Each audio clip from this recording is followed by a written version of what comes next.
all who have tuned in to Memphis Actors Talking About on YouTube. Thank to all of our subscribers. Thank to everybody who has liked us on Facebook. And thank you all for supporting theater. But I want to especially thank the studio audience that is here, that's coming and joining us. Y'all give yourselves some hands. Y'all are wonderful. Memphis Actors Talking About is a show that goes behind the scenes to bring you some of the best in Memphis theater. And truly today, I have two of the most, or some of the most, or the best in theater here in the city of Memphis. They're doing some extraordinary things. One of my guests today is Claire. She is a company member at Playhouse on the Square. She won an Oscar last year for Best Actress in a Musical for her production in The Color Purple. She played Lilly. Yes. I'm so glad you guys appreciate that, because I really appreciate that, because I really appreciate theater here in Memphis. She's going to be joining us today. She's going to talk about what she's doing next. She's going to talk about some of her aspirations, and I know some of the audience members are aspiring actors and actresses, so she's going to give us some tips on that. But first off, if your child is interested in acting and film and modeling, then this young lady is the person that you need to see. She is the founder and artistic director of LilyRoze Studios here in Memphis. Please just give a warm welcome for Miss Nadia LilyRoze Matthews.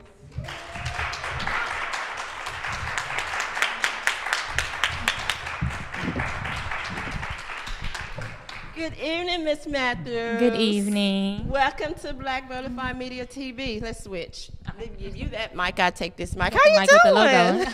I'm good. I'm good. I'm so excited to have you here on the show. I am so excited to be here. How are you? Are y'all doing good today?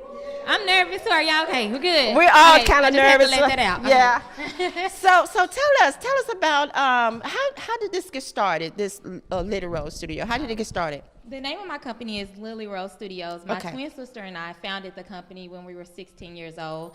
LilyRoze is named after our two grandmothers, Lily and Rose. It's named after flowers. So we collectively thought those women have such strong wisdom, talented women. And they created the foundation to our foundation, which is the studio. So we just wanted to be able to use everything that they instilled into us and kind of put it out there, but put it out there in a grand, massive way. So that's how the creation of LilyRoze Studios was kind of brought to life. Oh, wow. And so how long has it been going on? LilyRoze started, our first production was called A Ghetto Fairy Tale, and it was just that. Believe me, read the reviews, you will see. But we really had curtains made out of sheets. You know, we were 16 at the time. I don't advise this, but my play got canceled. You know, of course, I'm 16 years old. I'm just really trying to go at it. I saw a Tyler Perry production, and I'm like, oh, my God. You know, he's writing about my aunts and my uncles, you know, not these Shakespearean, you know, characters. Like, he is writing about people that I see on the streets every day.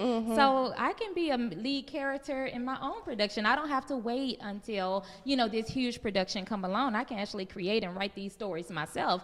So it all came out to that ideal. And at the time, I was going to Craigmont High School. And at this time, you know, I'm surrounded by different gang activities. My best friend just found out she was pregnant, and you know, Tyler Perry didn't tell me not to mention their names in the play. You know, he said write what you know, but you know, that would have saved me a little, you know, friendships after that. But you know, it was definitely a growing experience. So I actually walked. I went to Memphis Academy, and on South 3rd Street, my senior year, I literally walked from South 3rd. I didn't know how dangerous it was at the time. I don't recommend it now, but just went there and walked to Lamorna College and begged them to house my play there. And I was like, if you allow me to have my play here, I don't have any money, don't have any capital, don't have any sponsors. It was, of course, difficult to get sponsors nowadays at my age. So, of course, at 16, you know, your first play, you know, begging for money from my parents. But just to get that, and they said, okay, you can have your show here. That's like, how many shows do you want to have here? I was like, I want 5 shows. And they said, I was like, well, I just donate all the money from the show to you all. And they were like, okay, Okay, well, whatever. We'll just kind of see how it goes.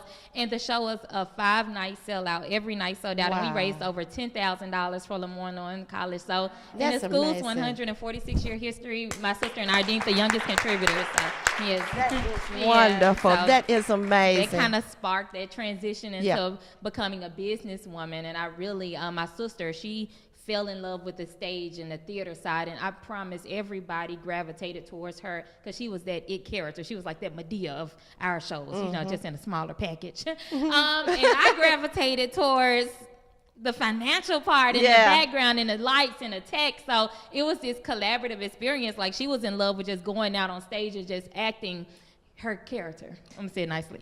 A fool.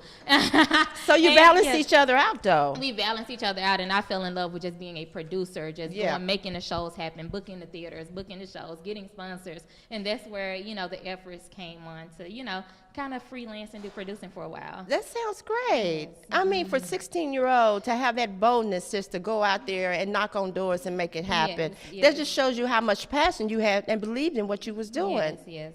So now you're doing the same thing for children now. Now we're doing the same thing for children. I got an opportunity to go to the Tower Bank show in 2009. Yes. And I was working at Graceland at the time, and that was the day that they brought Elvis Cadillac. So, of course, I'm this passionate person. I'm an employee, and they was like, oh, Elvis Cadillac is coming down the street. So I'm bargaining with the people, just let me ride in the back seat. No, you did not. So I was literally on the trailer of the back seat in the back, because the car is up on the lifter, just in the back like, hey. And I forgot that I wrote into the Tower show because I was always writing into, Wendy Williams. I'm writing Oprah. I'm writing everybody, never thinking that anybody would answer you.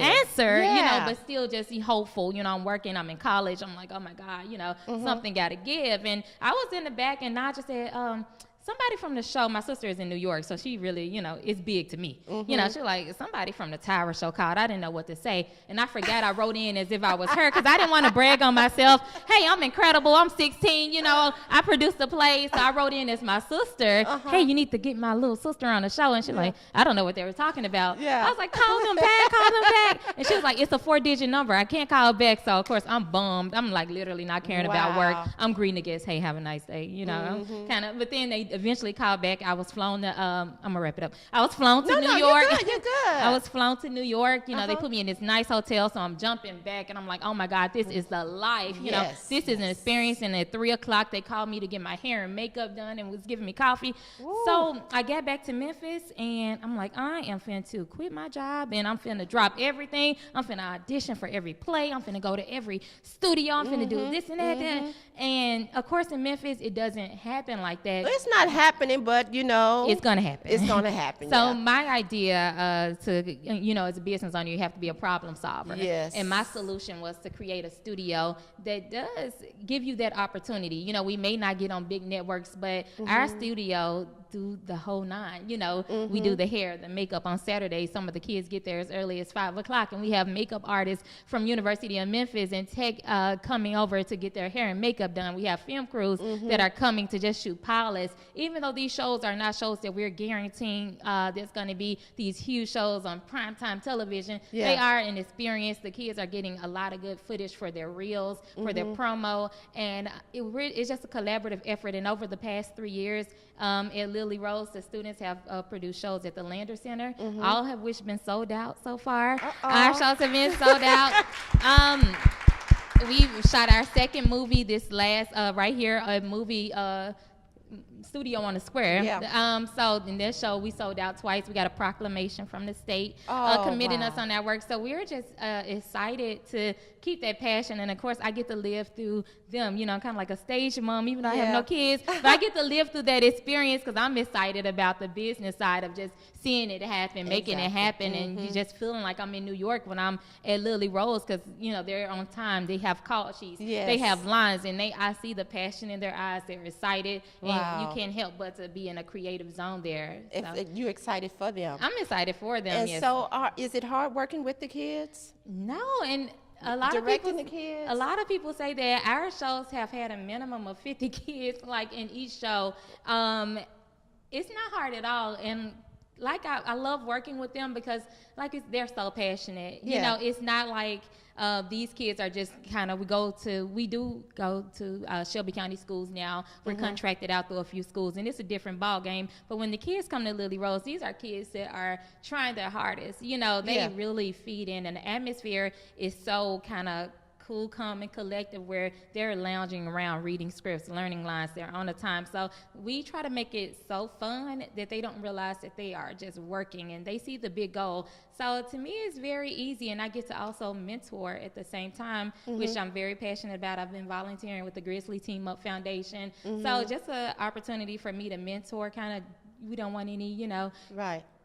Justin Bieber's, we want to make sure that they're guided in the right direction mentally, so they can be able to handle, the success that comes with it. And, they're kind of already like entrepreneurs and bosses. So, being all of that at a young age kind of gets to your head. So I kind of like directing them. Make sure they're grounded. Make sure, they're grounded. So. If somebody wanted to get their child at LilyRoze, how would they go about doing it? We always invite our new visitors to come and test drive a class. Yes. We have workshops every Saturday, 10 to 2 o'clock.